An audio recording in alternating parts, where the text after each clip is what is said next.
Nájila, 14 de novembro de 2017. Existem espíritos? Boa noite a todos. Boa noite. Em primeira mão, eu quero pedir desculpas aos irmãos por trabalhar um tema que talvez para a grande maioria aí seja tão elementar, porque se estão na casa dos espíritos, estão num centro espírita, partimos do princípio que os irmãos já admitem que existem os espíritos. A questão é que nós começamos a estudar no nosso grupo de estudos, mais uma vez, o livro dos médiuns, e no início aqui está tão claro, assim, tão bem colocada essa questão, que eu resolvi dividir com os irmãos. Mas já peço desculpas por isso. Está no livro dos médiuns e é o capítulo 1. Existem espíritos?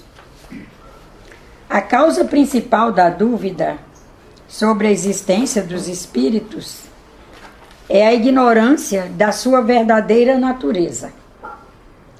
Imaginam-se os espíritos como seres à parte da criação, sem nenhuma prova da sua necessidade. Muitas pessoas só conhecem os espíritos através das histórias fantasiosas que ouviram em crianças, mais ou menos como as que conhecem história pelos romances. Não procuraram saber se essas histórias, desprovidas do pitoresco, podem revelar um fundo verdadeiro ao lado do absurdo que às vezes as choca. Não se dão também às vezes ao trabalho de quebrar a casca da noz para descobrir a amêndoa. Assim, rejeitam toda a história, como fazem os religiosos que, chocados com alguns abusos, afastam-se da religião. Seja qual for a ideia que se faça dos espíritos, a crença na sua existência decorre necessariamente do fato de haver um princípio inteligente no universo, princípio este além da matéria. Essa crença é incompatível com a negação absoluta do referido princípio. Partimos, pois, da aceitação da existência, da sobrevivência e da individualidade da alma, de que o espiritualismo em geral nos oferece a demonstração teórica dogmática e o espiritismo nos oferece a demonstração experimental. Mas façamos por um instante a abstração das manifestações propriamente ditas e raciocinemos por indução. Vejamos a que consequências chegaremos. Número 1. Admitindo a existência da alma e da sua individualidade após a morte, é necessário admitir também, primeiro, que sua natureza é diferente da corpórea, pois ao separar-se do corpo, ela conserva a sua integridade, mas não conserva as propriedades materiais. Número 2. Que ela possui consciência própria, pois lhe atribuímos a capacidade de ser feliz ou infeliz, e que tem de ser assim, pois do contrário, ela seria um ser inerte e de nada nos valeria a sua existência. Admitindo isso, é claro que a alma terá de ir para algum lugar. Mas para onde vai e o que é feito dela? Segundo a crença comum, ela vai para o céu ou para o inferno. Mas onde estão o céu e o inferno? Dizia-se antigamente que o céu estava no alto e o inferno embaixo. Mas o que é o alto e o que é o baixo no universo, desde que hoje sabemos que a Terra é redonda, que os astros giram, de maneira que o alto e o baixo se revezam a cada 12 horas para nós. E conhecemos o infinito do espaço.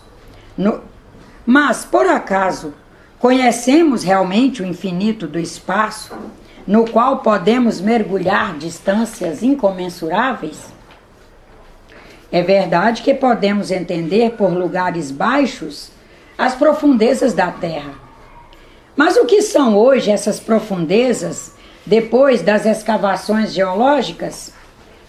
Que são também essas esferas concêntricas que damos o nome de céu de fogo, céu de estrelas, depois que aprendemos não ser o nosso planeta o centro do universo e que o nosso próprio Sol nada mais é do que um entre milhões de sóis que brilham no infinito, sendo cada qual o centro de um turbilhão planetário,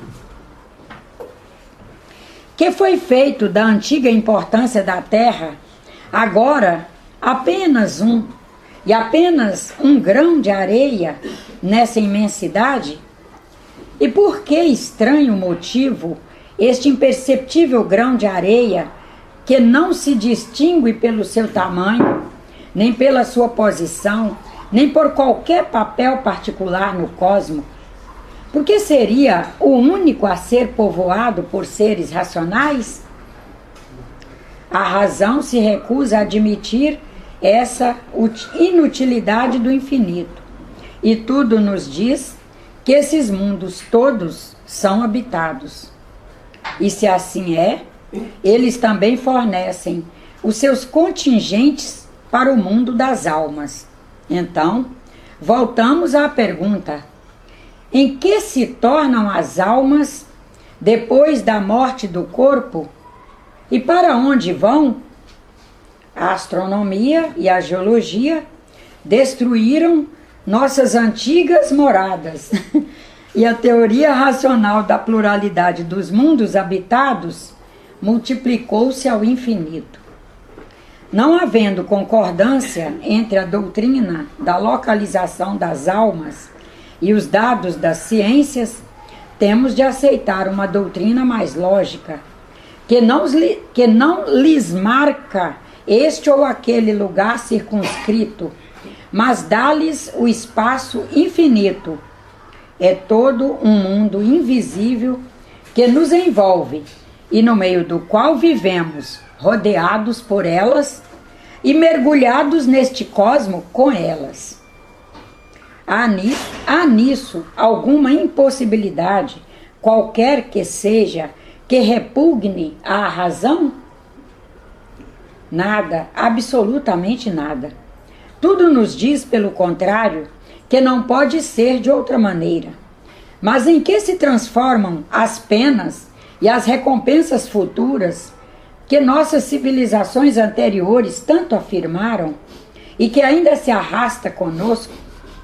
Se as almas não vão para determinado lugar, se não ficam circunscritas às penas e não estão lisonjeadas pelos gozos, vê-se que a ideia dessas penas e recompensas para nós hoje é absurda e dá motivo à incredulidade.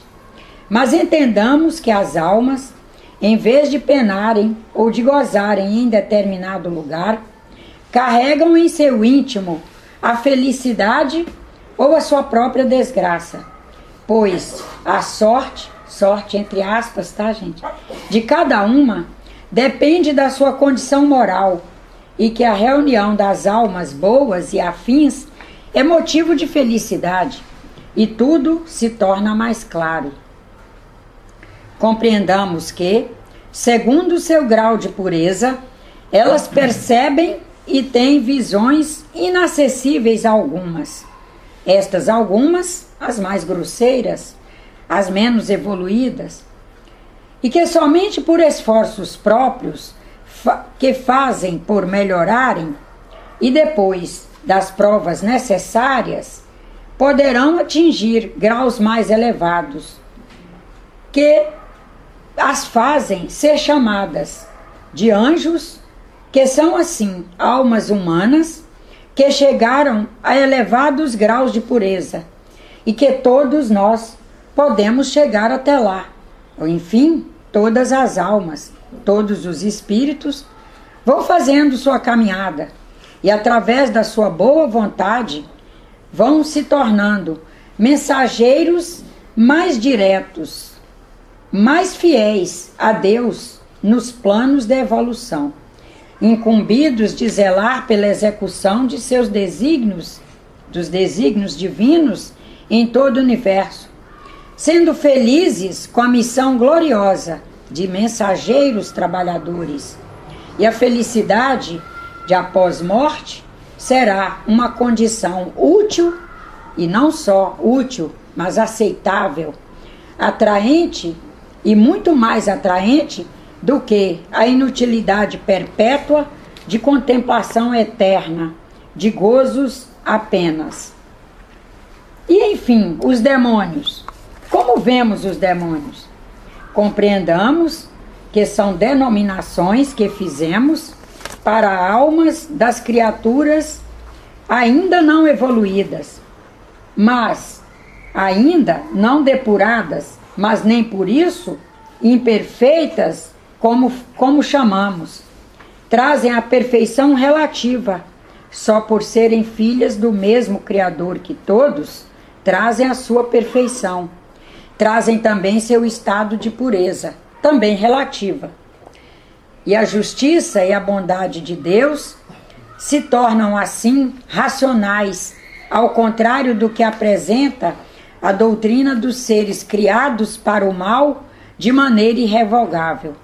Eis, afinal, o que a mais exigente razão, a lógica mais rigorosa, com bom senso, numa palavra, poderão admitir.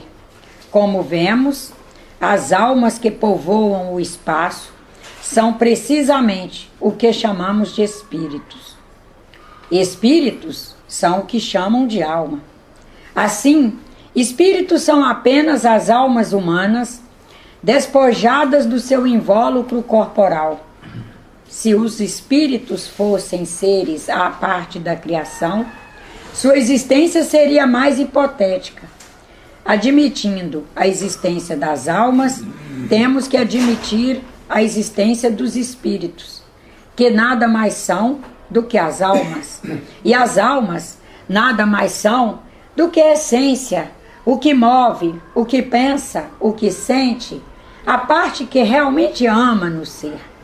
Se admitimos que as almas estão por toda parte, é necessário admitir que os espíritos também o estão.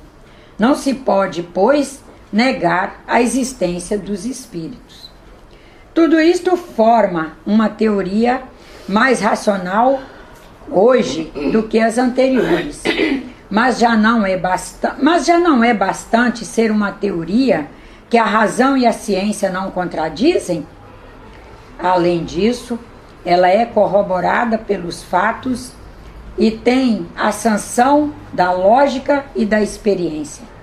Encontramos os fatos nos fenômenos das manifestações dos espíritos, que nos dão a prova positiva da existência e da sobrevivência da alma. Há muita gente, porém, que nega a possibilidade dessas comunicações com os espíritos e dos espíritos. São pessoas que acreditam na existência da alma e, consequentemente, na dos espíritos, mas sustentam a teoria de que seres imateriais não podem agir sobre a matéria. Trata-se de uma dúvida originada pela ignorância da verdadeira natureza dos espíritos, da qual geralmente se faz uma ideia falsa, por considerá-los seres abstratos, vagos e indefinidos, o que não é uma verdade. Os espíritos são uma individualidade com identidade própria e, portanto, capacidade decisória para agir e habilidades para pensar, sentir, perceber, se somar e agir através daqueles que trazem os recursos materiais para que eles, que naquele momento não os traz, poder agir. Para quem quiser reler ou estudar, é a primeira parte do capítulo 1 do Livro dos Médiuns. Eu acho que trabalhar a questão de nos fazer pessoas mais capazes de materializar a percepção dos espíritos na nossa vida é, em primeiro lugar, nos perguntar quem expressa através desse conjunto aqui. Em primeiro lugar, olhar para nós mesmos. Não procurar o espírito longe. Não procurar o espírito vagando no espaço. Vamos pensar em nós que estamos aí vagando pelo planeta. E que expressamos. E quem sabe aproveitarmos para ser mais atentos nos velórios. Aproveitar a oportunidade que temos dos velórios e olhar para o nosso irmão que está ali, deitadinho, inerte, e nos perguntar: essa pessoa é capaz de se manifestar dinamicamente no espaço? E aí nós entenderemos o que é o espírito. Teremos mais convicção acerca do espírito. É olhar para mim, por exemplo, e perguntar: quem está se expressando aqui diante de nós? Em primeira mão, em primeira instância, quem está expressando? É o nosso espírito. É a matéria? É o conjunto celular dessa mulher? Ou há algo além do conjunto celular que é quem especialmente se manifesta? Porque, na verdade, o espírito Nájila, por estar encarnado, apresenta aos senhores uma conformação física. Apresenta. Para aquelas pessoas que tiverem um maior bom gosto para apreciar, terão oportunidade de, com essa apresentação que o espírito está fazendo, dizer: é um corpo feio. A pessoa tem uma concepção de belo e sabe que tem muitas mulheres muito mais bonitas por aí. Então, no sentido de apresentar, o espírito Nájila está neste momento apresentando um corpo físico, porque ele está encarnado. Mas quem efetivamente está se manifestando não é o celular para vocês. O conjunto celular está sendo apresentado. Há um par de óculos escolhido de acordo com o gosto dela naquele momento. Às vezes nem é de acordo bem com o gosto. Foi lá e olhou vários, não gostou muito de nenhum, mas não queria ocupar mais tempo com aquilo, que é bem o que acontece comigo. Ah, chega, já gastei tempo que chega com isso. Um óculos para me fazer enxergar, não vou gastar mais tempo com isso, não. Meu 1/3 de vida que me resta, eu vou ficar mais tempo gastando com esses óculos? Não. Chega, é isso, moça. Não, mas só não quero olhar mais, não. Tá ótimo. Né? Esse espírito está apresentando, inclusive, um óculos.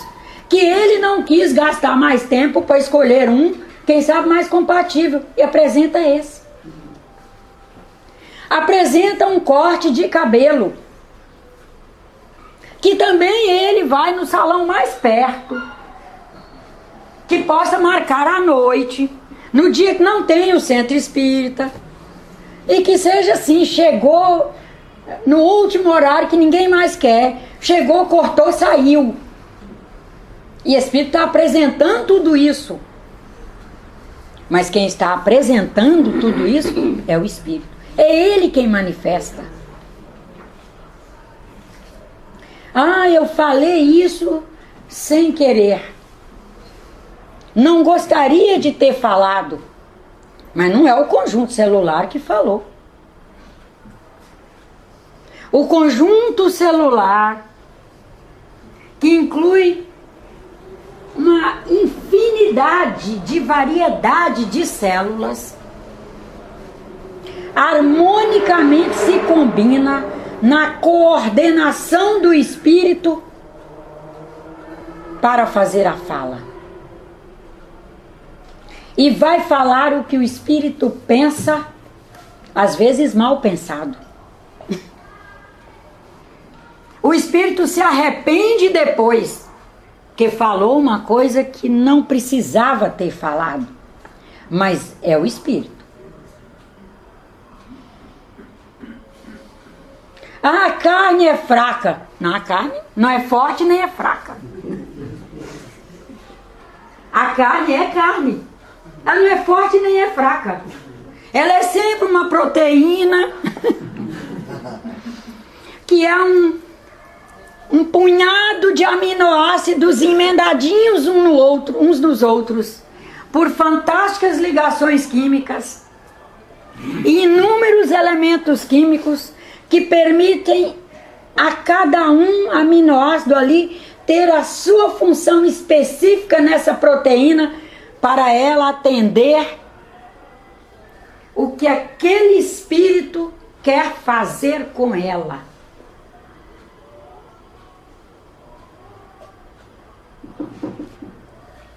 Fundamental nós nos vermos espíritos.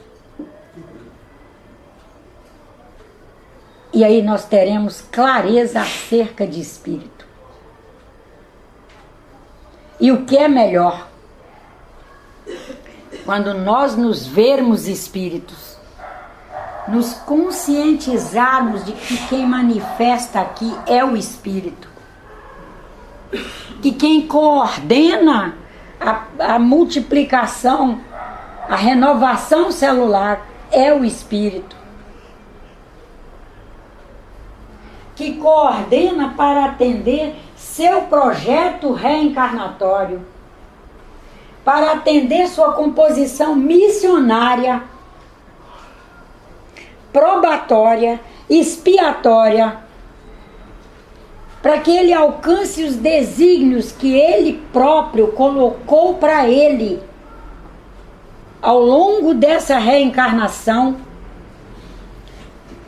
Quando nós conseguirmos enxergar claramente isso, nós seremos mais cuidadosos para selecionar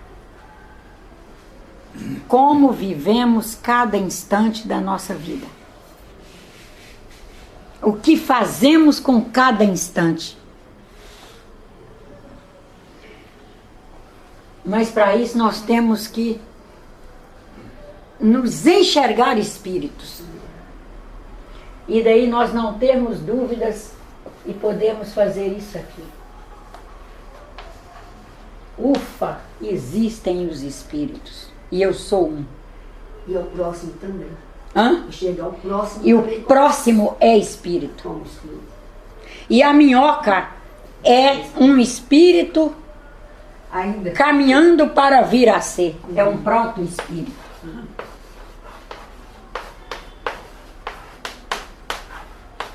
Agora, Nájila, você me deixou ainda, assim, na sua palavra, na sua fala aí, entre alma e espírito.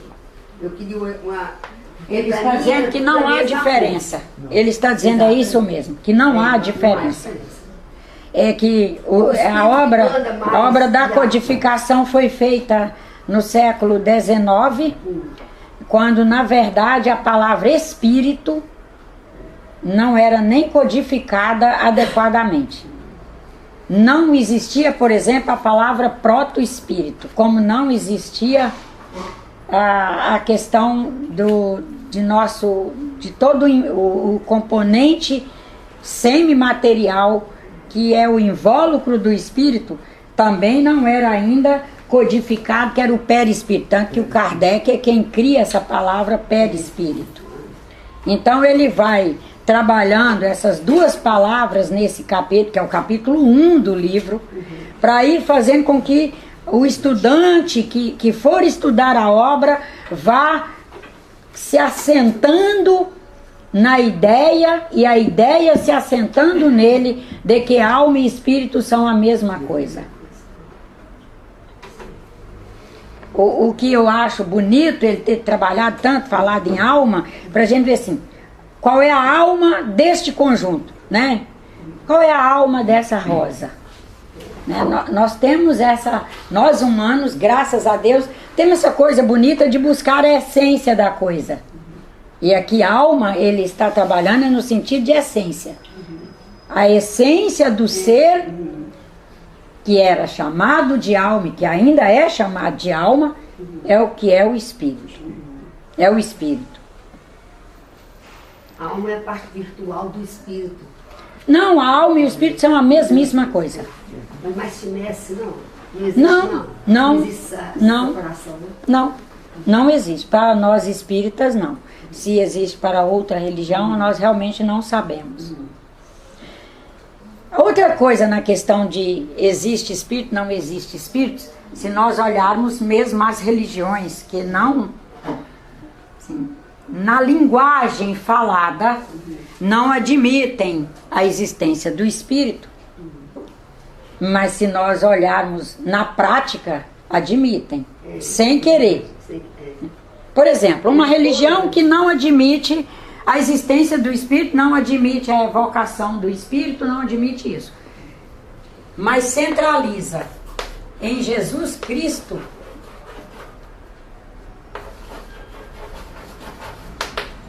todo o cerne da sua fé, inclusive o pilar principal de sua proteção, de sentido de vida e de busca, não só para a aquisição de bens espirituais, para a aquisição de bens materiais, para conversão, para conserto, para recuperação, para regeneração. Tudo é centralizado aqui. Mas quem é esse ser? Ele está aqui agora conosco, que nós vamos a ele e chega ao pé dele e diz: Cristo, eu vim aqui buscar o seu conselho, buscar a sua ajuda, e ele está ali para falar conosco. Não, ele já desencarnou a 1917 menos 33, 1987 anos. Ele está desencarnado esse tempo todo. Então quem está buscando o espírito. Nessa questão dessas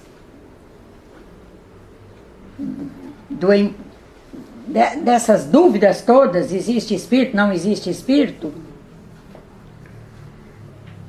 uma das coisas que, quem sabe, nós tenhamos muita dificuldade é que tudo que a gente for trabalhar acerca do espírito ou da alma, seja lá que nome quiser dar, a gente vai encontrar com esse termo aqui: além da matéria. Que além da matéria está o espírito, inclusive está aqui nessa.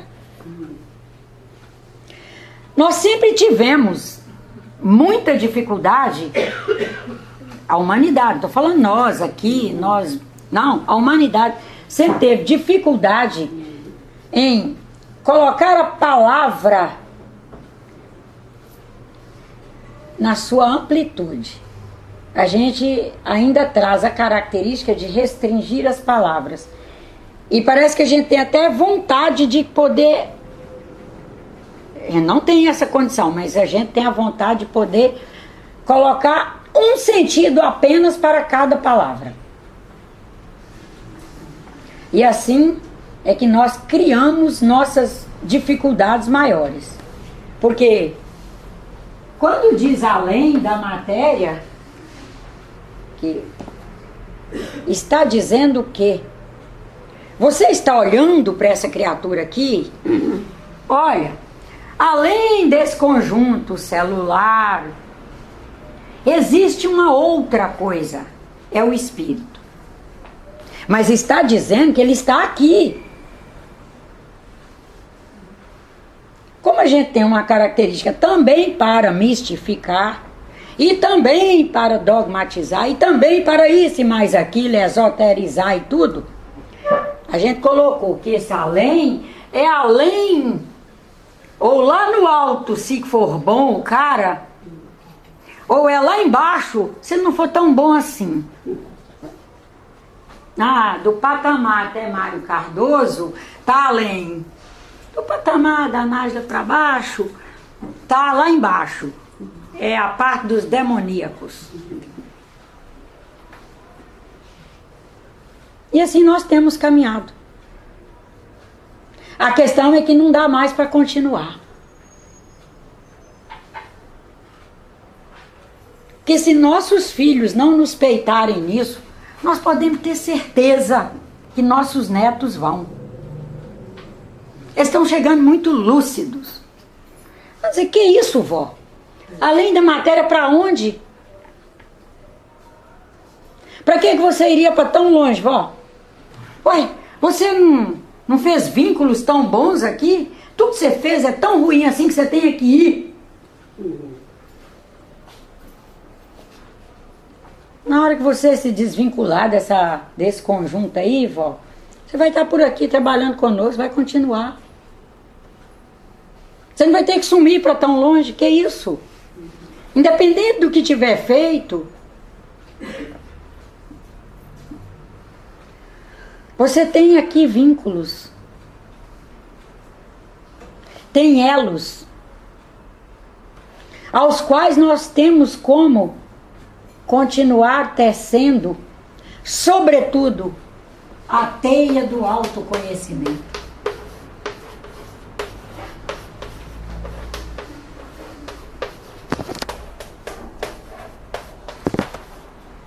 É maravilhoso.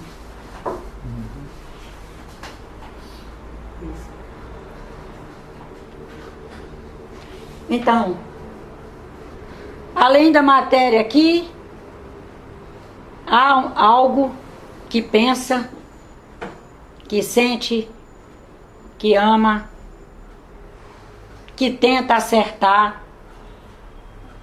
Às vezes consegue 50% de acerto, às vezes 25%, 50% de erro, 75% de erro. Em cima do erro, busca ajuda e aumenta a margem de acerto. Aumenta a margem de acerto para 26%, 27%, 29%, 50%. E vamos caminhando.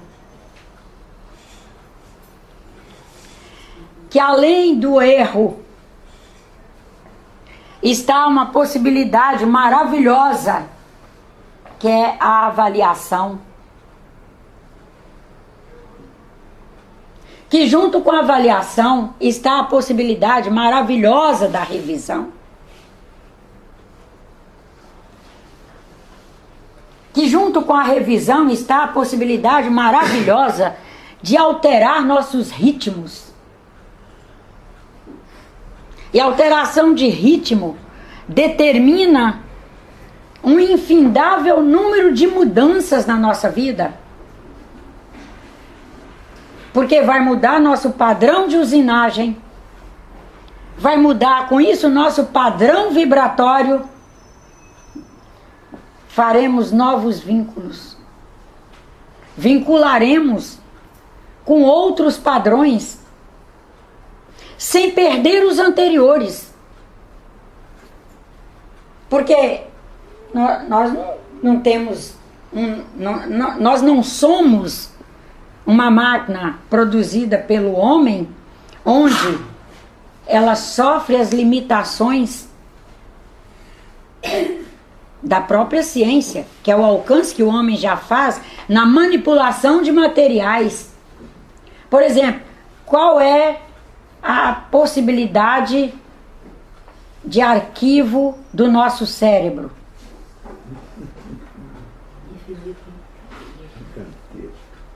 Pelo menos o que todos os cientistas se surpreendem é com essa capacidade.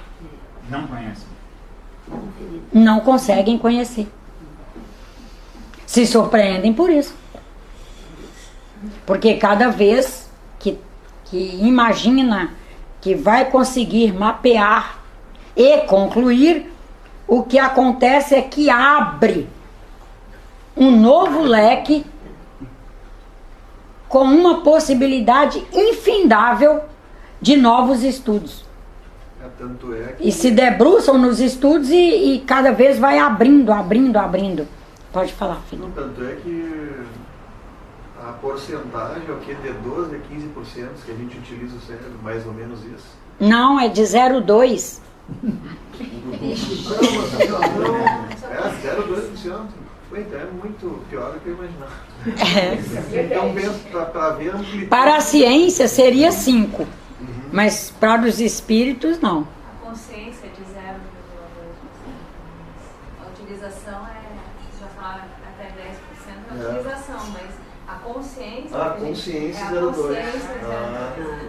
E daí a porcentagem aumenta no caso, de uso mesmo que você está dizendo. Isso, você vai.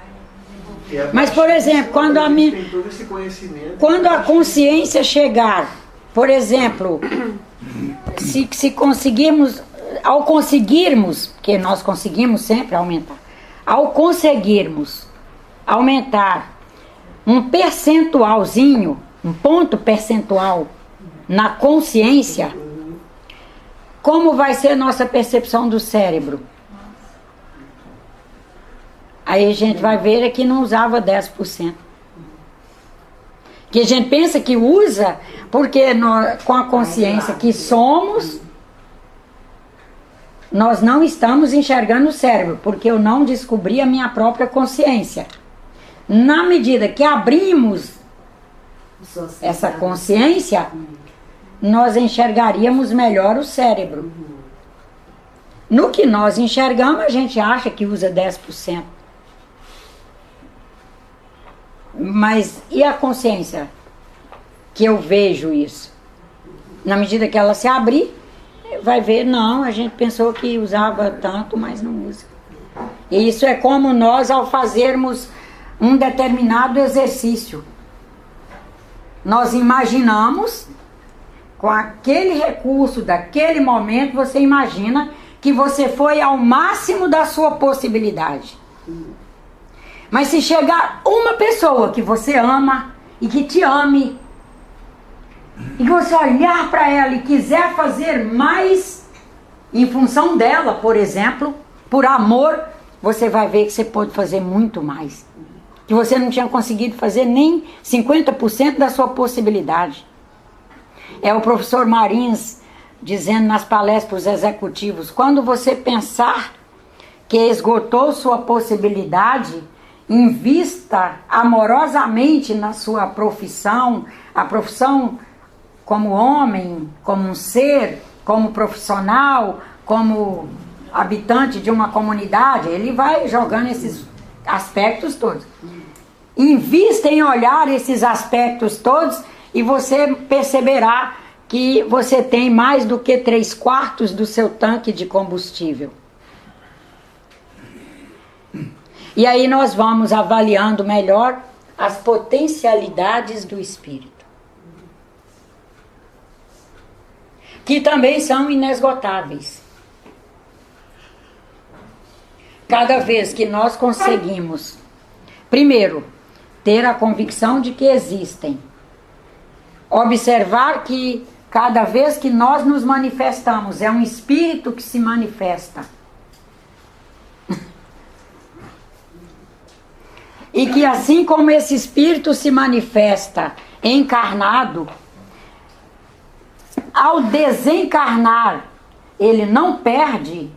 Isso a própria ciência tem investigado e tem já dito que o espírito não perde o que ele alcançou. Se ele não perde o que alcançou, está aqui se manifestando encarnado, desencarnou, ele vai com toda a sua potencialidade, ele vai com toda a sua aquisição, está livre. Ele está livre para se somar dentro de sua linha de afinidades. Tá indo bem, gente? Tá dando para acompanhar? Dentro de sua linha de afinidades, ele poderá se somar com qualquer um de nós, respeitando as nossas afinidades. Não é assim, ele tem afinidade por tal coisa e vai me usar como instrumento para fazer isso porque ele tem afinidade mesmo que eu não tenha. Não.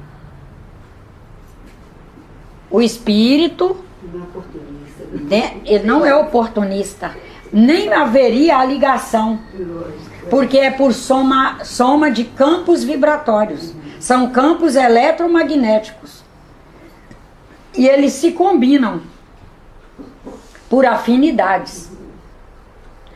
Existem espíritos? Existem espíritos obsessores? Depende, se eu sou obsessiva. Se eu sou obsessiva, eu compartilho meus campos obsessivos e vou encontrar meus pares. Sozinhos nós não estamos no cosmos. Aquela energia momentânea que tu se encontra. Naquele instante. Também não vem de vidas passadas, que espírito que você esteve reencarnado e que você se deu mal, ou você fez isso, ou ele fez aquilo com você, e que ele está aqui a tiracolo com você, compartilhando campo em função de outras encarnações. Não, é dentro do que você colocou aí, a energia do presente. No presente, nós nos sintonizamos com espíritos. A lei da atração, como se fosse só que da energia. Da sintonia. Hoje nós não falaríamos em atração. Porque é por frequência. Aí não dá para ser por atração. Porque a atração daria a ideia de que eu ponho um campo, vamos pôr um ímã, vamos pensar num ímã. Esse ímã está aqui. É um ímã. E que por um viezinho do meu campo vibratório fosse possível a esse campo que está aqui, altamente magnético, me atrair e eu perder os meus equilíbrios e ser quase que dragada por esse campo. E hoje o espírita não vê por aí. Para que dois espíritos se encontrem, se somem, eles têm que, numa linha de afinidades, se encaminharem um em direção ao outro. Tem que haver a sinalização de ambas as partes. Por exemplo, para um espírito se manifestar no sentido de fazer uma, vamos dizer, uma fala. Sim. Irmão José da Silva se manifestar através da Nájila. Tem que haver um duplo consentimento e um assentimento e um projeto de trabalho nos dois. Pode ser um trabalho de prejudicar o outro. É o que eu quero fazer e eu estou investindo nisso, eu estou insistindo nisso, eu estou mantendo essa vontade. Eu encontro alguém que vai fazer um consentimento de se somar. Nós dois nos consentimos fazendo aquilo. Mas, acima de tudo, o que tenho certeza que projeto das casas espíritas da atualidade é juntos nós irmos cada vez mais nos vendo como espíritos, nos manifestando e nos enxergando como manifestantes espirituais, espíritos que administram recursos materiais. Estamos aqui na Terra, viemos para linhas de aprendizado, de superação, para o nascer de novo que Cristo coloca, fazer nossas transcendências, na força da imanência do Pai, nosso Criador em nós, e vamos aí, todos os dias, num conjunto infinito de possibilidades de aprendizado, nos aperfeiçoando para fazer essas vinculações, sempre de acordo com o que queremos. O que fazemos é o que queremos. Claro que algumas coisas queremos na insapiência, mas é um querer. Eu, quando tomei essa atitude, eu não tinha noção de que ia dar nisso. Sim, naquele momento eu não consegui vislumbrar os desdobramentos e por isso eu fiz aquela atitude, mas agora eu sou capaz de avaliar, de enxergar, mas é o Espírito manifestando e fazendo. Não é outro fazendo por ele nem para ele. Encontramos interações, encontramos, fazemos sintonias, fazemos ressonâncias, que é nos comunicar de forma mais direta e mais firme com nossos irmãos desencarnados e encarnados fazemos, mas quem está de posse do leme da nossa caminhada somos nós. Nós temos que ter o cuidado de irmos nos aperfeiçoando na caminhada aqui da Terra. Com muita fé em Deus. Mas a gente percebe, até mesmo nos atendimentos e tal, que as pessoas ainda têm muita dificuldade de se verem como espíritos manifestantes. E por isso que é difícil elas acreditarem que um outro espírito se manifeste. Ela não se vê como espírito manifestante. Para enxergar o outro como manifestante. E ao olhar para o nosso irmão que está deitadinho lá em cima da mesa para ir embora, seja para o crematório, para a sepultura, saber assim, aqui eu sei que não está o espírito dele mais. E tenho certeza que quando enxergarmos isso, nós não vamos ficar com tanto chororô com as pessoas que vão. Não. Porque nós veremos assim, eu estou levando para cremar, ou seja, para o laboratório da escola para virar estudo para os alunos lá, material de estudo para os alunos, ou para a sepultura. Estou levando um conjunto especializado, sim, que é um espírito, quem foi todos os dias ordenando esse conjunto, mas o espírito eu não estou levando. Ele continua aí comigo. Olha o quanto isso é confortante. É muito. Né? Estou indo cremar, ou estou indo entregar para o tanque de formol da UFRJ, para ficar lá e cada aluno que precisar estudar coração, estudar rim, estudar pulmão, ter lá um cadáverzinho novo, que a gente vai ter que abrir nosso coração para oferecer, fazer essa oferta, essa caridade. É necessário.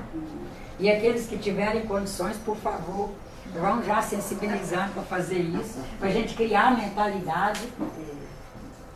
Porque enquanto a gente não conseguir enxergar o espírito e o corpo, enxergar esse movimento, enxergar que o espírito se dissipa do corpo e se dissipa mesmo. Não tem essa coisa de espírito agarrado em casa, espírito agarrado em corpo, espírito sentado em sepultura. Mas até para doação, né? Para doação. Se abrir o coração para doação. Poder... E você sabe que já tem estudos, né? Mostrando que as pessoas que doam, as famílias, que doam com abnegação mesmo, doam para valer mesmo, a quantidade de imunossupressores que tem que ser aplicada é menor.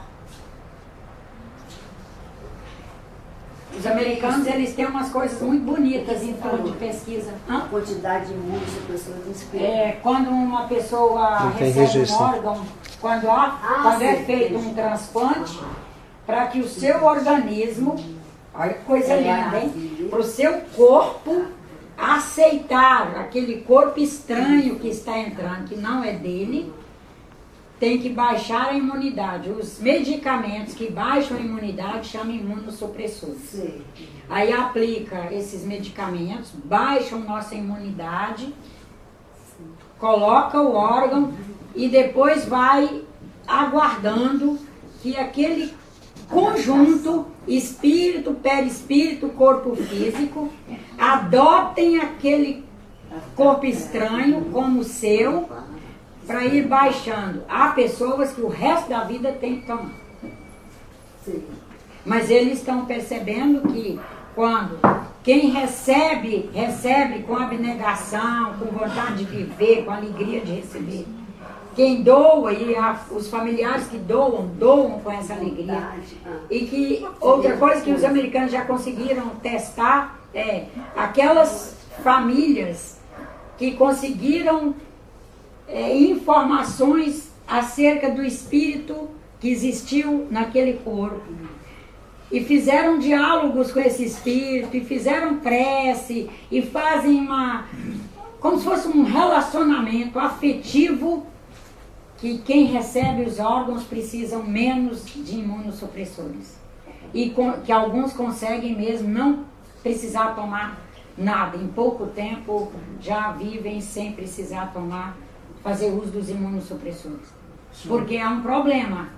Você tem que viver com uma imunidade baixa.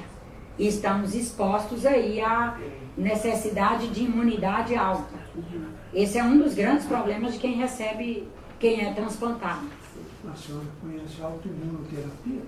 Conhecemos. Funciona. Infelizmente a gente não tem ainda cultura para ela. Mas é uma caminhada. E esse conhecimento ainda 1000 por hora, né, Nádia? Essa finesse dessa coisa aí, de conhecimento dentro disso, né? Anda. Tá indo muito rápido. Graças a Deus. Graças a Deus. E muitos centros de pesquisa que antes só se voltava para a parte de ciência ligada à matéria, agora eles se voltam, agora que eu falo assim, de um tempo para cá, se voltam para estudar também a essência do ser.